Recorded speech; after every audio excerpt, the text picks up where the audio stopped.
Boa tarde, boa noite a todos que nos acompanham aqui pela TV Democracia. Em primeiro lugar, eu gostaria de agradecer muito, mas muito mesmo, a generosa acolhida de todos vocês ontem na nossa estreia. Foi muito além das nossas expectativas em número e também na participação de todos. Esse é o prêmio. O interessante, professor, é que os países estão interessados em financiar, dar dinheiro, emprestar dinheiro para o Brasil para fazer o seu serviço, mas não confiam muito no programa do governo. Tanto assim que os governadores de alguns estados estão se credenciando para pegar esse dinheiro e tornar a vida mais fácil para eles, já que eles também não confiam no que vem por aí também. Mas o Paulo Roque quer fazer também uma pergunta para o senhor, Paulo Roque, que é o nosso especialista em Supremo e em Direito do Consumidor. Ele está querendo fazer uma pergunta para o senhor, professor. Aí, Paulo. Professor Antônio Ramalho, inicialmente, muito feliz com sua participação aqui no segundo dia do nosso programa e fico feliz por ter assistido ontem conosco a nossa estreia.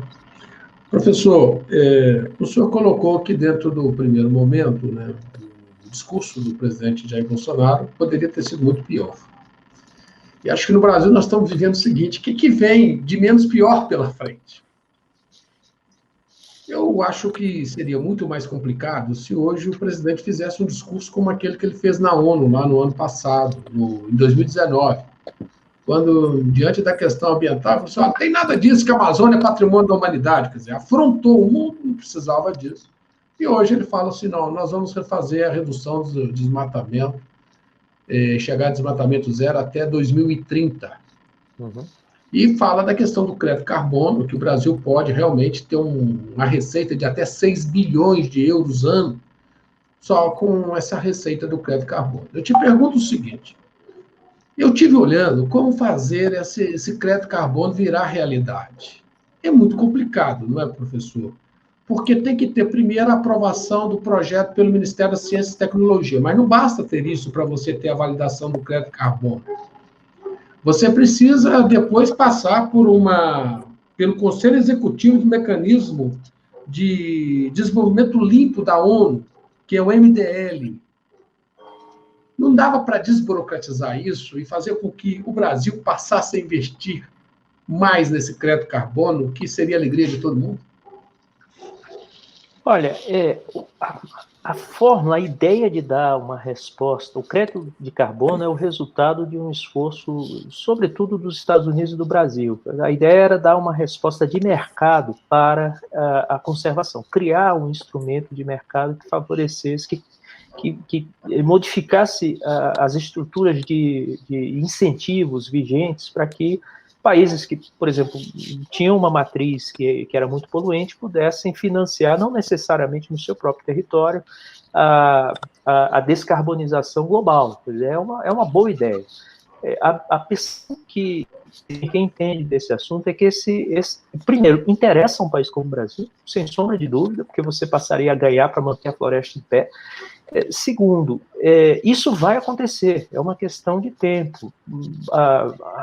O movimento, toda a regulação internacional, não só da ONU, começa a ser agora, como eu poderia dizer, traduzida em formas de financiamento envolvendo moedas eletrônicas. Tem um mercado potencial à frente deste domínio, nessa área específica. Então, isso vai acontecer. A gente pode desburocratizar aqui dentro, sem dúvida. O Brasil pode, enfim, melhorar muito, né, não só a segurança jurídica, como os custos de transação na sociedade brasileira. Então, começar a internacionalizar esse mercado é de interesse do Brasil e é consequente com aquilo que o Brasil fez no passado. Ou seja, é começar a colher uma parte do investimento inteligente que foi feito no sentido de estabelecer um mecanismo horizontal que permita legitimamente ao país financiar políticas públicas para manter a floresta em pé. Então, acho que esse é o caminho. O problema é que ninguém tem clareza sobre o que o governo vem fazendo. Primeiro, você não tem um orçamento ainda muito claro, você tem um desmonte da área de ciência e tecnologia. Falando da área de ciência e tecnologia, estamos falando da área de formação de quadros, nós estamos vendo o que está acontecendo no MEC, o que está acontecendo no Ministério da Ciência e Tecnologia, inovação. Você está vendo um desaparelhamento do Estado com um incentivo muito forte a que as carreiras comprometidas com aquelas políticas públicas desistam disso. As pessoas estão se aposentando. E o que o governo está fazendo? Desencorajando o compromisso de uma nova geração de servidores públicos.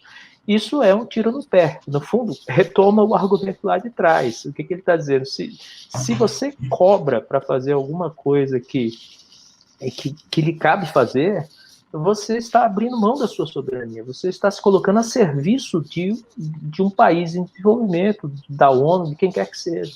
O que falta é clareza com relação à compreensão de que o maior interessado na preservação e no desenvolvimento sustentável, efetivamente, da Amazônia é o Brasil.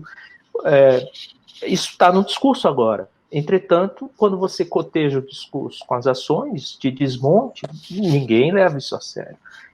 Felizmente, agora nós temos um movimento da sociedade civil, um movimento das unidades da federação, no sentido de ocupar um espaço. Foi a mesma coisa nos Estados Unidos, quando Trump decidiu sair do acordo do clima, etc., os estados da federação reagiram e puxaram para si uma parte da responsabilidade. É isso que está acontecendo no Brasil, por uma absoluta anomia das orientações do governo. Nós estamos aqui há um ano da reunião, né, que veio a público, da reunião de 22 de abril, em que a história da boiada foi dita muito claramente. Se você olhar, o que o Ricardo Salles vem fazendo é implementando essa agenda de uma maneira muito eficaz. Ele é muito hábil, ele é muito competente. Ele é um agente desta política, desta visão, que é uma visão retrógrada, é uma visão que faz o Brasil andar para trás. Não é que o mundo inteiro está indo nessa direção. O setor privado, com esse compromisso das grandes empresas de preservar o meio ambiente, seguir as cláusulas trabalhistas, estabelecer governança, né, o chamado IST, a governança voltada para evitar a corrupção, a participação ativa das empresas na corrupção. Aliás, isso também foi fruto, em alguma medida, da contribuição que a Odebrecht deu ao mundo, né, colocou mais transparência sobre esse aspecto. E o mundo privado está indo nessa direção. Nós estamos observando aqui no Brasil várias empresas, né? LG, a Ford foi a que chamou mais a atenção, a Sony, você começa a ver, agora a Lafarge de cimentos, você está vendo empresas multinacionais que estão reorganizando as suas cadeias produtivas globais. E nessa decisão de reorganização estão deixando o Brasil de fora. Estão deixando o Brasil de fora porque não acreditam no compromisso do Brasil com essa agenda do futuro. E elas sabem que elas só terão lugar no futuro se seguirem essa agenda. Os fundos de investimento estão fazendo a mesma coisa. Ou seja, nós estamos diante de uma geração, as próximas gerações, terão essa consciência ambiental, terão uma consciência da necessidade de compromisso de cláusulas sociais, terão uma consciência da necessidade de as empresas agirem de uma forma ética. Se elas não atuarem nessa direção, elas vão perder seus consumidores, é disso que elas estão fazendo, é com isso que elas estão preocupadas. E o Brasil não dá nenhuma amostra de que está indo nessa direção. Professor, nós queremos continuar com esse assunto já, mas é que o nosso pessoal é muito requisitado também, e o Paulo Roque também tem um outro encontro, mas como ele é especialista em STF, e o STF acaba de dar 6-2 a favor da suspeição no Moro, eu gostaria que o Paulo Roque, então, falasse um pouquinho para a gente dessas duas decisões do STF agora nessa tarde, né, Paulo? Olha, Monforte, como era previsto, o Supremo confirmou a suspeição do então juiz Sérgio Moro. O Marco Aurélio pediu vista, né? 6-2. Acho que já formou maioria, então, nesse caso, em princípio, os ministros podem se retratar do voto até o julgamento, até que todos votem, mas acho particularmente muito difícil. Isso raramente aconteceu na história do Supremo, e não é nesse caso onde todo mundo já julgou através da mídia, todo mundo já conhece os votos dos ministros através da mídia, acho muito difícil que dê algum resultado fora do que já está consagrado pela suspensão do então juiz Sérgio Moro. A primeira decisão foi mandar o caso aqui para Brasília, né? Tirar de Foi o caso para Brasília, que eu e Melila aí, nós fizemos uma previsão que acabou, mais uma vez, surpreendendo. O Supremo surpreende sempre, né, Melila? Porque, na verdade, o que tem em Brasília para que o caso fique em Brasília? Esse era o argumento do ministro Alexandre de Moraes, isso eu estou de acordo. O triplex do Guarujá, São Paulo. O sítio de Atibaia, São Paulo. O que tem em Brasília com essa história do Lula? Então, mas, de qualquer maneira, seja como for, o que chama atenção nesse julgamento da suspensão? É que, com relação à incompetência, embora tenha nulidade, tudo volta a estaca zero. Teoricamente, hoje, embora o ministro Gilmar Mendes tenha dito que o Lula não é inocente, juridicamente, o status dele é de inocente. Por que juridicamente? De fato, é o que a opinião pública pensa dele. Aí é outra questão. Mas por que juridicamente? Sequer hoje tem denúncia recebida contra o ex-presidente Lula. Sabe por quê? Porque anula tudo. Então, se anula tudo, o juiz de Brasília teria que voltar e receber a denúncia, para aí sim ter processo. E só depois de transitado e julgado segundo a Constituição é que a pessoa deixaria de ser inocente. Mas o que chama atenção nesse julgamento é que, com a suspeição do Moro, tinha uma discussão, o Fux chegou a levantar essa discussão na sessão passada, que mesmo com incompetência, quando anula tudo, é possível aproveitar alguns atos do processo. Entretanto, diante da suspeição do Moro, a própria defesa do ex-presidente Lula está dizendo, não pode aproveitar nada, porque tudo foi conduzido por um juiz suspeito. Ou seja, o Brasil perde um tempo enorme com essa história do ex-presidente Lula. Esquece o Lula. Vamos dizer de um processo que consumiu recursos durante 6 anos, de uma situação que já podia ter sido definida há muito tempo, porque, pelo que o Supremo diz, a situação era muito óbvia.